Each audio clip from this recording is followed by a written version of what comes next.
The snow fell softly Christmas Eve on streets of white below. White-colored lights in windows shone and warmed the falling snow. An old man sat beside his pane and watched the night unfold, his coffee cooling by his chair, his little apartment cold.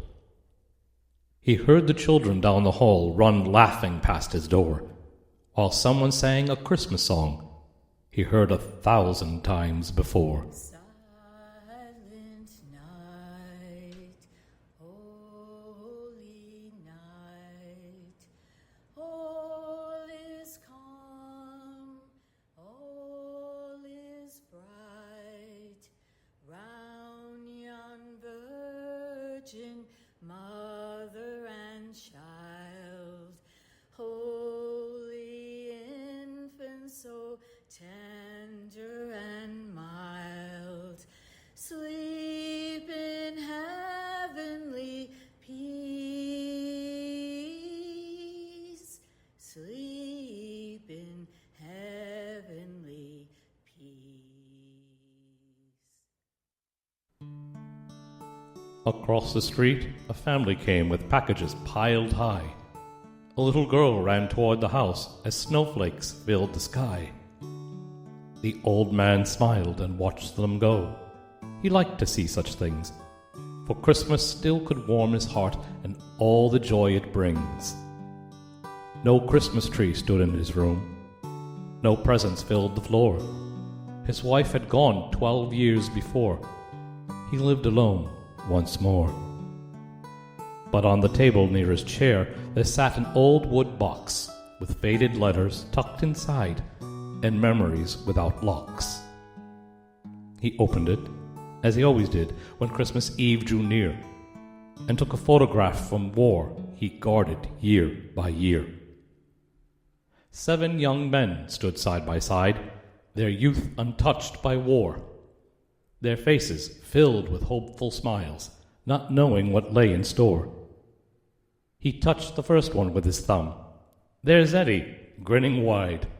He swore he'd buy a car back home and take us for a ride. He smiled a little at the thought of roads they planned to roam. You never got that car, old friend. You never made it home. His finger moved to Tommy next, just 19, young and bright, who kept his mother's photograph close to his heart each night. Your mother waited all those years. I wonder if she knew how many nights you held her picture to help you make it through. Then Frank appeared beneath his hand. Now you could sing, he said. At least you thought you could, my friend. You nearly woke the dead. The old man laughed, but laughter caught and softened into pain, for Frank had sung on Christmas Eve to help them smile again. 7 young men within that frame. 3 finally came home.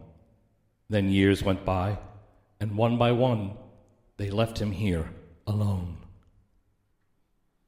Now only he remained to hold the names the years had lost, the only man still left to tell what coming home had cost. He studied his own younger face, so confident and strong, a boy who thought that he knew life and found that he was wrong. He made it home when war was done. His mother held him tight. His father turned his face away and cried outside his sight. There'd been a crowd and waving flags, and strangers shook his hand. They called him brave and called him hero. He didn't understand. For Eddie slept on foreign soil, young Tommy rested there, and Frank would never sing again his Christmas songs with flair. Those boys were heroes, he would say, when praise was his alone. I only did what they all did. I'm just the one who came home. The years rolled on, the crowds grew still, the uniforms were stored, the medals found a dresser drawer, the old wars were ignored. His mother passed, his father too. His wife became his life, and Christmas meant a crowded home far from the sounds of strife. Then children grew and moved away. The years took what years do, and 12 Decembers now had passed since he'd lost his sweetheart, too. So Christmas Eve had come again. He sat there with his past and wondered how so many years could possibly move so fast. Across the street, the door flew wide. The family hurried in. He saw the children's happy faces and softly gave a grin. "That's good," he said. "That's very good. That's what we wanted then. That's what we talked about at night when we were frightened men." He lifted up the photograph and held it toward the light. "Look, Eddie, children everywhere. They're safe at home tonight. There's Christmas trees and families and dinners being made.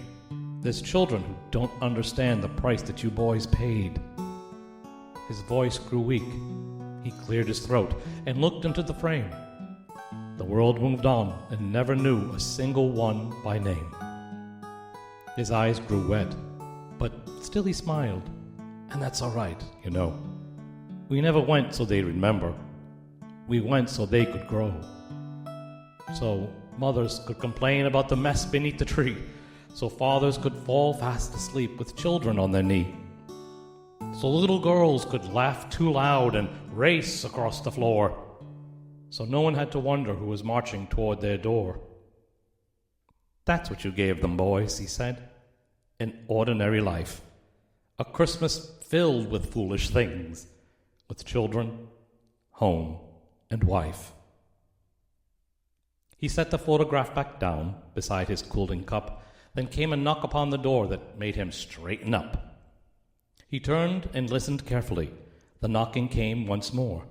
He pushed himself up from the chair and shuffled toward the door. He opened it and saw no one, then heard a voice below. "Down here, mister." A young girl stood, her little face aglow. She wore red pajamas underneath, a coat that reached her knee, and in her hands a paper plate she held up carefully. 2 Christmas cookies rested there upon the paper plate, a little tree with sugar snow, a star beside its mate. "My mom made too many," she said. The old man smiled. "Did she?" "She always makes too many things. She does it constantly." She held the plate out toward his hands. "We brought these here for you." "For me?" he asked. She nodded yes. "Mom said you might like 2. He looked at her and softly said, "Why did you think to leave these Christmas cookies here for me?" "No one should be alone on Christmas Eve." The old man couldn't answer her. He looked along the hall and saw her mother standing there beside the apartment wall. She smiled at him from down the hall. "I baked too much, you see. We thought that you might like a few, so these are yours, from me." He looked again at those 2 shapes, the Christmas tree and star, and suddenly another Christmas didn't seem so far. He saw the snow of long ago. He heard young Eddie jest. Then Frank began his Christmas song, and groans rose from the rest. He saw young Tommy's mother's face inside that photograph. He heard the boys around him joke. He heard their Christmas laugh. And then his mother's arms were there, the day that he came home. His father's tears, his children's feet, the Christmases he'd known. His wife's first ornament appeared, her smile still warm and bright. A lifetime gathered in his heart and filled that Christmas night. The little girl still held the plate. He wiped his eyes and said, "Your mother is quite a woman." "She thinks so," the youngster said. He laughed so hard the little girl began to laugh there too. Then carefully he took the plate. "Thank you, truly, thank you." "Merry Christmas, mister. Merry Christmas to you." She turned and then asked, "Will you be alone on Christmas Day too?" He nodded. "Yes, I think I will." She smiled. "That will be great. My mom says you can eat with us. We'll save for you a plate." Her mother smiled across the hall. "We'd love to have you there." He tried to speak, but only nodded and brushed away a tear. He'd faced the sound of rifle fire. He'd held friends as they bled. He'd heard the cries of wounded men and walked among the dead. But standing in that quiet hall with cookies in his hand, the old man found a simple kindness more than he could stand. The little girl clapped both her hands.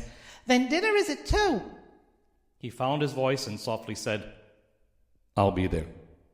Thank you." She hurried down the hallway and vanished with a grin. He closed the door, then looked once more at what she'd brought to him. He carried the plate back to his chair and sat beside the pane. Across the glass, the Christmas snow was gently falling again.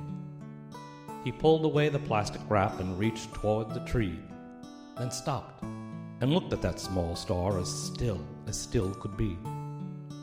He picked the photograph back up and held it near the light.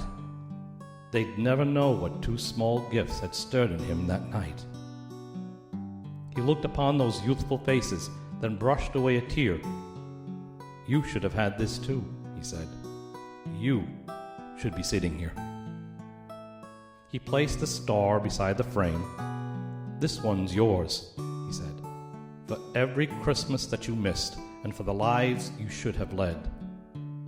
For Eddie and his brand new car he never got to drive. For Tommy and the mother who prayed he'd come home alive. For Frank and every Christmas song he never got to sing. For every boy who gave his life and never asked a thing." The old man bowed his head a while, then whispered through his tears, "Merry Christmas, boys. I kept you close through all these passing years." Upstairs, somebody started singing Silent Night once more. A child laughed in the hallway. Someone opened up a door. The old man looked across the street at families safe and warm, at Christmas lights and happy homes protected from the storm. "They don't remember you," he said. "And boys, that's quite all right. They have the lives we dreamed they'd have. Just look at them tonight." He lifted up the Christmas tree and took a little bite, then glanced toward his wife's old chair beside the window light. "Well, sweetheart," he whispered softly, "I've somewhere to be at too." And for a moment he could almost hear, "I'm glad. It's about time you do." The old man smiled. The room seemed warm. The snow kept falling free, and Christmas glowed in windows as far as he could see. Beside him stood the photograph, still faded, worn and old, and near the 7 smiling boys one Christmas star of gold. The world would never know their names. The children would never know what those young men had given up so Christmas lights could glow. But one old soldier knew them all. He'd kept them every year, and on that quiet Christmas night, he knew they were still near. One cookie fed the living man who'd carried on somehow. The second stayed beside his friends, who should have been old men by now.